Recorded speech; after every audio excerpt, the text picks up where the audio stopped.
So what kind of stance would Jesus have about this whole immigration thing?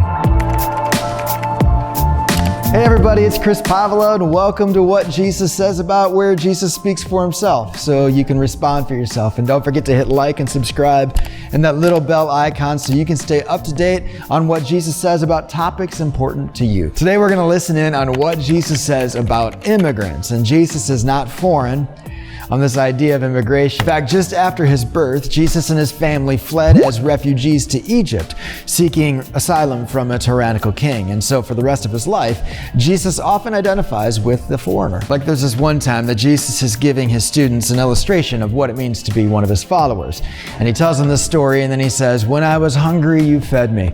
When I was thirsty, you gave me something to drink. And when I was a stranger, you welcomed me." Now the word that Jesus uses for stranger is a Greek word that also means foreigner or alien or, immigrants. And then the word that Jesus uses for welcomed me is the same word as like accommodation or hospitality. So essentially what Jesus is saying is, when I was an immigrant, you showed me hospitality. And this confuses his students because they're listening to this story and they go, "Wait, Jesus, we're the same nationality as you. When have you ever been a foreigner to us?" And he stops them. He's like, guys, listen. Whatever you did to the least of these, you did to me. Now, before you give me a thumbs up or a thumbs down because you think I'm saying this or that about our borders or our immigration policy, let me stop you right there. Because for thousands of years, people have been trying to politicize Jesus, attaching him to their particular brand of government or their political party. But if we hear these words from Jesus and the first thing we think about is how we vote, I think we're missing something about Jesus' words here. He's not talking to a government. He's talking to you. You, the one listening to these words.